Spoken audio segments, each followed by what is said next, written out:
Daniel Cross had worked at Voss Global for 6 years, ever since his wife Elena Voss inherited the company from her father. He wasn't just an employee. He was the head of operations, the man who had quietly kept the machine running while Elena chased headlines and investor dinners. He never asked for special treatment. He earned every promotion the hard way, staying late, fixing what others broke, carrying the weight nobody saw. That Monday morning, HR called him into a glass conference room on the 40th floor. Elena was already seated at the head of the table, dressed in the tailored navy suit she wore for board meetings.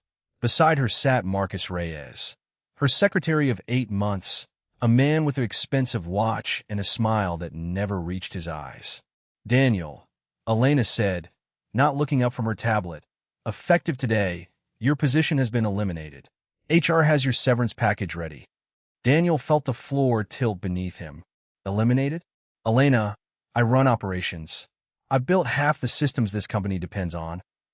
"The board feels a restructuring is necessary," she said flatly. "Marcus will be taking over strategic operations going forward."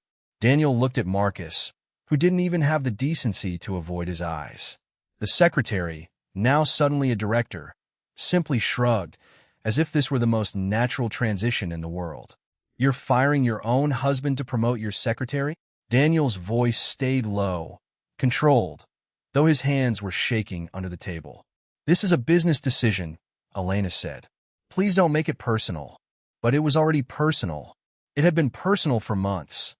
The late nights Elena claimed were board strategy sessions, the sudden trips to the Aspen retreat that never showed up on any corporate calendar, the way Marcus's name started appearing on emails that used to be Daniel's. He had ignored the signs because he loved her, because 6 years of marriage meant something, because he believed in the company they were supposedly building together. He realized now he had believed in a lie. Security escorted him out within the hour. His badge deactivated before he even reached the elevator, his desk boxed up by a stranger, his framed photo of their wedding day left face down in a cardboard box like garbage. Employees who had worked under him for years watched in silence from their cubicles, afraid to make eye contact, afraid of being next. Outside, the November wind cut through his coat as he stood on the sidewalk holding a box that contained 6 years of his life. He looked up at the Voss Global Tower, glass and steel gleaming with Elena's name etched into the lobby wall, and he made himself a quiet promise. This isn't over. This is just the beginning. He didn't cry. He didn't call a lawyer. He didn't even go home right away. He walked 11 blocks in the cold, past coffee shops and closed storefronts, until the anger settled into something colder and more useful, clarity. By the time he reached his apartment, he had already opened a notes app on his phone and started writing. Not a resignation letter, not a legal complaint, a plan. That night, Daniel sat alone in the apartment he and Elena had shared for 4 years. Her side of the closet was still full. Designer heels lined up like soldiers, blazers pressed and untouched since she'd started working late more often than not. He stared at it all and felt something inside him go quiet and still, like a storm settling into a plan rather than dissipating into nothing. His phone buzzed. A text from Elena. "Don't make this messy, Daniel. The severance is generous. Sign the papers and move on." He didn't reply. Instead, he opened his laptop and began going through years of saved files. Market research he'd compiled but Elena never used. A business concept for a logistics optimization platform he'd pitched to her 3 years ago that she'd dismissed as not aligned with our brand. She'd said it wasn't ambitious enough. Ironic, considering it was now the only ambition he had left. He called his old college friend, Priya Anand, a venture capital associate he hadn't spoken to in over a year. She picked up on the second ring. "Daniel, it's been forever." "I need 30 minutes of your time," he said. "I have an idea, and for the first time in 6 years, nobody can tell me it's not good enough." Priya listened, really listened, in a way Elena never had. By the end of the call, she'd agreed to review his old pitch deck and pass it along to 2 partners at her firm. Over the following days, Daniel didn't touch the severance paperwork. He didn't argue with Elena's lawyers, didn't fight for reinstatement, didn't beg. He simply disappeared from her radar. No calls, no confrontations, nothing that would give her the satisfaction of a public meltdown. Elena, used to Daniel absorbing every blow quietly, mistook his silence for surrender. She had no idea he was rebuilding. He moved out of their apartment within 2 weeks, taking a small studio near the industrial district, cheaper, closer to the co-working space where he began spending 16-hour days. He drained half his savings into incorporating a company, Meridian Logistics Solutions. No press release, no announcement, just code, spreadsheets, and cold coffee. Marcus, meanwhile, was busy stepping into Daniel's old office, rearranging the furniture, ordering a new nameplate for the door. Word around Voss Global was that the new director of strategic operations had already made 2 costly missteps in his first month. A vendor contract signed without due diligence, a shipping partnership that ignored the very systems Daniel had spent years building. Elena didn't notice yet. She was too busy enjoying the illusion of control. Daniel noticed everything. He still had contacts inside the company, quiet allies who fed him information out of loyalty, not to conspire against Elena, but because they respected what he'd built and despised watching it unravel under someone who didn't understand it. He wasn't planning revenge in the way people imagine. No sabotage, no dramatic exposure. He didn't need to destroy Elena's company. He just needed to build something better and wait. 6 weeks after his termination, Daniel signed his first client, a mid-sized freight company willing to pilot his logistics optimization software. It wasn't glamorous. It wasn't a headline, but it was real, and it was entirely his. His venture firm came through with a modest seed investment, enough to hire 2 developers and a sales lead. Daniel worked harder than he ever had at Voss Global, but this time the exhaustion felt different, purposeful instead of hollow. Every late night built something with his name on it, not Elena's. Meanwhile, cracks were spreading through Voss Global. Marcus's inexperience showed in ways that couldn't be hidden forever. He'd promised board members aggressive expansion timelines without understanding the operational backbone required to support them. Contracts fell through. A major shipping partner, one Daniel had personally cultivated over 3 years, quietly walked away after Marcus mishandled a renewal negotiation. Elena began hearing whispers. A dip in quarterly performance, an unusually high employee turnover rate in the operations division, growing frustration from long-term clients who kept asking, half joking, half serious, "Where's Daniel?" She brushed it off.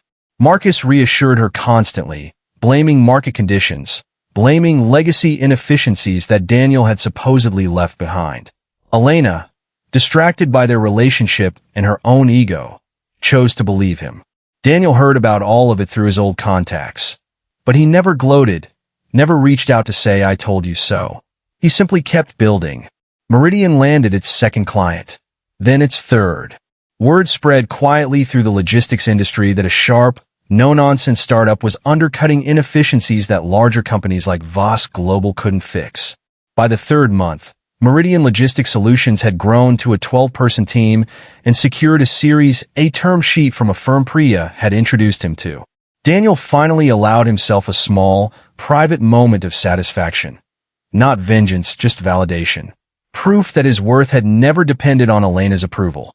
He still thought about her sometimes, late at night when the office was empty. Not with hatred. With something closer to grief, mourning the version of their marriage he'd once believed in. But grief, he was learning, could coexist with growth. It didn't have to be the thing that stopped him. One evening, as he reviewed hiring plans for Meridian's expanding operations team, his lead recruiter sent him a short list of candidates for a new VP of client relations role. He almost didn't open the attachment. When he did, he sat back slowly in his chair. The 3rd resume on the list was Elena Voss.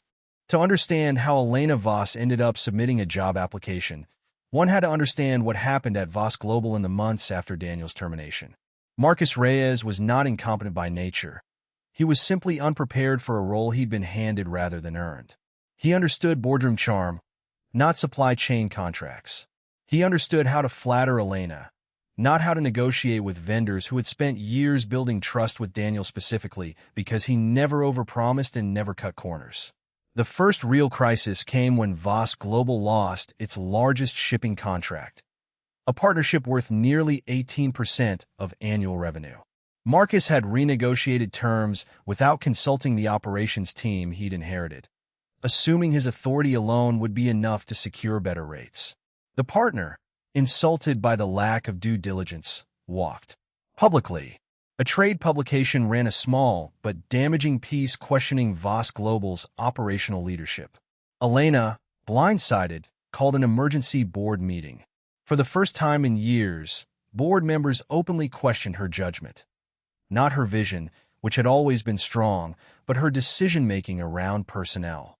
Someone finally said aloud what many had been thinking privately. Firing Daniel was a mistake. Elena defended Marcus fiercely, unwilling to admit what was becoming increasingly obvious even to her. But 3 more contracts unraveled over the following 2 months. Employee morale and operations collapsed. 2 senior managers resigned, citing leadership instability. Marcus, cornered and desperate, began making increasingly reckless decisions to try to prove himself, digging the company deeper into trouble. By the time the board forced a leadership review, Voss Global stock had dropped nearly 30%. Elena, humiliated in front of investors who had once championed her as the industry's brightest young CEO, finally ended things with Marcus. Not out of moral clarity, but because his failures had become a liability she could no longer defend. She was alone for the first time in years. No husband, no secretary-turned-lover, no operations chief to quietly absorb the chaos while she took the credit for stability she hadn't actually built. The board, still respecting her founding family's legacy, gave her one final ultimatum: stabilize the company within 2 quarters or step down as CEO. Elena, for the first time since Daniel's termination, allowed herself to think about what she had actually lost. Not just a husband, a partner who understood the business better than anyone she'd hired since. A man whose quiet competence she had mistaken for replaceability. Pride kept her from calling him. Instead, she turned to rebuilding what she could, quietly researching who in the industry was thriving while Voss Global struggled. That was how she first heard the name Meridian Logistics Solutions, a fast-rising company solving exactly the operational problems her own company was drowning in. Elena hired a market analyst to compile a report on emerging logistics tech companies threatening to outpace Voss Global's outdated systems. Meridian Logistics Solutions appeared at the top of the list, praised for its efficient routing algorithms, its unusually loyal client base, and a founder described in industry write-ups only as a former operations executive with deep supply chain expertise. No name, no photo. Daniel had deliberately kept a low public profile, letting the product and results speak instead of his personal story. He'd learned that lesson from watching Elena chase visibility for years, while operational excellence quietly suffered behind the scenes. Elena read through Meridian's case studies with a growing, uneasy sense of familiarity. The routing logic resembled a system Daniel had pitched to her years earlier, the one she dismissed. The client-first negotiation philosophy echoed conversations they'd had over dinner, back when she still asked for his opinion on business strategy. She told herself it was coincidence. Plenty of smart operators thought alike. Desperate to stabilize Voss Global and impress the board before the ultimatum deadline, Elena considered aggressive options: acquiring a smaller logistics tech company outright to absorb their technology and talent. Her team identified 3 potential targets. Meridian was too small and too new to acquire outright, but perhaps, her advisor suggested, she could poach key talent instead. A VP of client relations role had opened up there. The company was clearly scaling fast and needed experienced leadership to manage its expanding client base. Elena's own executive coach, hired quietly after the board's ultimatum to help her professionally reset, suggested something radical: temporarily stepping outside her comfort zone. Take a leadership role somewhere smaller, somewhere she could learn scrappy, resource-conscious operations from the ground up, then return to Voss Global with fresh perspective before the 2-quarter deadline expired. It was an unconventional strategy, but Elena, humbled by months of failure, was willing to consider anything. She didn't recognize Daniel's name anywhere in Meridian's public materials because it wasn't there. The recruiter listing was signed only by hiring committee, Meridian Logistics Solutions. She had no idea the company she was about to apply to had been built, brick by brick, by the husband she discarded 3 months earlier. Her assistant helped polish her resume, A strange experience for a woman who hadn't needed one in over a decade. She listed her CEO experience prominently, softened the recent turbulence at Voss Global into vague language about strategic realignment, and submitted her application to Meridian's VP of Client Relations posting at 11:47 p.m. on a Thursday, unaware that the man reviewing candidate submissions personally was the same man she'd once called her husband. Daniel stared at the name on the screen for a long time. Elena Voss. He read the resume twice, half expecting the name to change, to reveal itself as some strange coincidence. It didn't.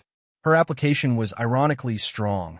Years of executive leadership, revenue growth statistics from Voss Global's earlier years, board-level negotiation experience.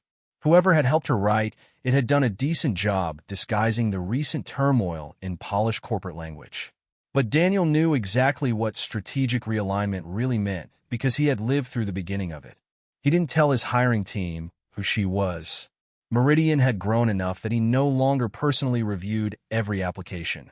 But this one had been flagged by his head of HR simply because of her impressive resume, forwarded up the chain as a must-see candidate. He sat with the decision for 3 days. Part of him wanted to reject the application immediately, to close the door the way she had closed his badge access without warning. Another part of him, the part that had spent years building Meridian on principles of fairness and competence rather than ego, wondered if there was something more valuable in handling this differently. He called Priya, the one person who'd known the full story from the beginning. "You're not seriously considering interviewing her," Priya said. "I'm considering it," Daniel admitted. "Not because I owe her anything, because I want her to sit across the table from what she threw away and understand fully in real time exactly what she lost. Not through gossip, not through industry rumors. Through me." Priya was quiet for a moment. "That's either incredibly generous or incredibly ruthless." "Maybe both," Daniel said. He instructed HR to proceed with standard interview scheduling, giving no indication of his personal connection to the candidate. Elena would go through the same process as anyone else. A screening call, a case study interview, and finally, a conversation with the CEO himself. A step every VP-level candidate at Meridian was required to complete. Elena, for her part, had no idea what was coming. She prepared for the interview the way she prepared for board meetings, reviewing Meridian's public case studies, rehearsing polished answers about operational excellence and client-centered growth, never once suspecting that the company's founder was the man whose expertise she had once dismissed as not ambitious enough. The final interview was scheduled for a Tuesday morning, 10 o'clock in Meridian's headquarters, a converted warehouse space with exposed brick and floor-to-ceiling windows, nothing like the glass tower she'd once ruled. Daniel cleared his calendar. For the first time in 3 months, his hands weren't shaking with anger. They were steady with purpose.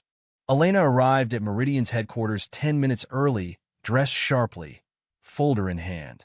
The receptionist greeted her warmly and led her to a glass-walled conference room overlooking the open office floor. Younger, energetic employees, moving with the kind of focused enthusiasm she hadn't seen at Voss Global in months. At exactly 10 o'clock, the conference room door opened. Elena looked up, polite smile already forming on her face, and froze. Daniel stood in the doorway, wearing a simple gray suit, holding her resume in one hand. He looked different, steadier. The exhaustion that had lined his face during their last conversation was gone, replaced by something calm and self-assured she hadn't seen in years, maybe not since before they'd married. "Daniel?" Her voice cracked slightly. This is your company? I founded it 3 months ago," he said, taking the seat across from her, setting her resume down on the table between them. "Please sit. I believe you have an interview." Elena sat slowly, her composure visibly rattled for the first time since he'd known her. "I didn't know. The listing didn't have your name anywhere." "I know," Daniel said simply. That was intentional. The silence stretched between them, heavy with everything unsaid. The marriage, the betrayal, the box he'd carried out of Voss Global's lobby 3 months earlier. Elena opened her mouth several times, searching for something to say, but nothing came. "I want to be clear about something," Daniel said finally, his voice even professional. "This interview will be conducted exactly like every other candidate's. I'm not here to punish you, And I'm not here to rescue you either. If you're the strongest candidate for this role, you'll be considered fairly. If you're not, you won't. The same standard applies to everyone at Meridian. Daniel, Elena's voice wavered. I made a mistake. A terrible mistake. I'll let Marcus convince me that. We can talk about that later if you want. Daniel interrupted gently but firmly. Right now, I'd like to hear how you'd approach client retention in a mid-sized logistics operation, given what you've learned over the past 3 months. It was, in its own quiet way, the most devastating question he could have asked, because it forced Elena to articulate, out loud, in front of the man she'd discarded, everything Voss Global had lost by underestimating operational expertise. His expertise in favor of charm and convenience. She answered honestly, for the first time in longer than she could remember. And as she spoke, watching Daniel listen with the same careful attention he'd once given her business plans years ago, back before ambition had made her cruel, she understood with painful clarity exactly what she had thrown away. The interview lasted 45 minutes, though it felt to Elena like it stretched across the entire 3 months since her termination of Daniel. Every mistake, every moment of misplaced confidence, replaying itself in real time as she answered his careful, precise questions. Daniel didn't gloat. He didn't bring up Marcus, didn't mention the betrayal directly, didn't need to. His professionalism was its own quiet reckoning. Proof that he had built something real without needing her validation, her company, or her name attached to his success. Toward the end of the interview, Elena set down her folder and looked at him directly. Can I say something off the record? Daniel nodded once. I was wrong, she said, her voice steady despite the emotion beneath it. Not just about firing you. About all of it. I convinced myself that ambition meant never depending on anyone, that partnership was a weakness in business. I mistook your steadiness for a lack of vision, when it was actually the thing holding everything together. I didn't see it until it was gone. Daniel considered her words carefully before responding. I appreciate you saying that, but I want to be honest with you too. This interview isn't about reconciliation. It's about whether you're the right fit for this role, on the same terms as anyone else who applied. I understand, Elena said quietly. Your experience is genuinely strong, Daniel continued. Your instincts, when they're not clouded by ego or personal blind spots, are sharp. But I'd be lying if I said there wasn't a risk in bringing a former CEO, someone used to having final say, into a mid-level leadership role reporting to a management team, not a board. I know, Elena said. I've thought about that too. They talked for another 20 minutes, not about the marriage, but about Meridian's culture, its operational philosophy, the things Daniel had built specifically because he'd once watched them get ignored elsewhere. For the first time since the interview began, the conversation felt less like a reckoning and more like two competent professionals discussing genuine business challenges. When it ended, Daniel stood and extended his hand, the same gesture he would offer any candidate. Thank you for your time, Elena. The hiring committee will review all candidates and follow up within 2 weeks. Elena shook his hand, her grip steady despite everything. Thank you for hearing me out. Whatever you decide, I mean that. She left the building without looking back, walking past the open office floor, past employees who had no idea who she was, into a cold afternoon that felt different from the one 3 months earlier when Daniel had walked out of Voss Global carrying a cardboard box. This time, she was the one without a company behind her. 2 weeks later, Daniel sat in Meridian's leadership meeting reviewing final hiring decisions for the VP of Client Relations position. 3 strong candidates remained, Elena among them. The hiring committee, not Daniel alone, had ranked their top choice based purely on interview performance, references, and demonstrated skill. Elena had not ranked first. A candidate named Rosa Delgado, a mid-level operations manager from a competitor with less prestigious titles but more relevant hands-on experience managing exactly the kind of scrappy, fast-growth logistics accounts Meridian specialized in, had outperformed her across nearly every evaluation category. It wasn't personal. It wasn't punishment. It was simply the truth the interview process had revealed. Elena, brilliant as she was, had spent years managing from the top down, insulated from the operational realities Meridian's culture demanded of its leaders. Daniel called Elena himself to deliver the news, choosing not to delegate it to HR. "We've decided to move forward with another candidate," he said. "I want you to know it wasn't close on paper, but it also wasn't a reflection of your intelligence or your potential. It was about fit at this specific moment for this specific role." Elena was quiet for a moment. "I appreciate you telling me yourself. For what it's worth," Daniel added, "Voss Global still has a chance if the board gives you room to make real changes. You understand vision better than almost anyone I've ever worked with. You just spent years surrounded by people who told you what you wanted to hear instead of what you needed to hear." "Like you used to," Elena said softly. "Like I used to," Daniel agreed. "I hope you find people like that again. Just not at my expense next time." It wasn't a cruel goodbye. It wasn't a warm one either. It was simply honest, the same quality Daniel had built his entire company around, the same quality Elena had once mistaken for weakness. 3 months later, Voss Global announced a new chief operating officer, an experienced logistics executive hired specifically to rebuild what Marcus's tenure had damaged. Under new operational leadership, and with Elena finally listening to voices outside her own inner circle, the company slowly began stabilizing. Meridian Logistics Solutions, meanwhile, closed its series of funding round and expanded into 2 new markets.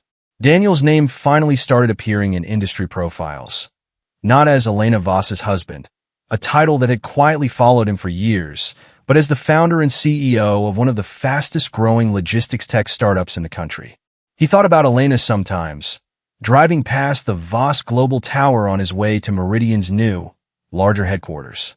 Not with anger anymore, just with the quiet understanding that some people only learn the value of what they have after they've already thrown it away, and that his own worth had never depended on her recognizing it at all.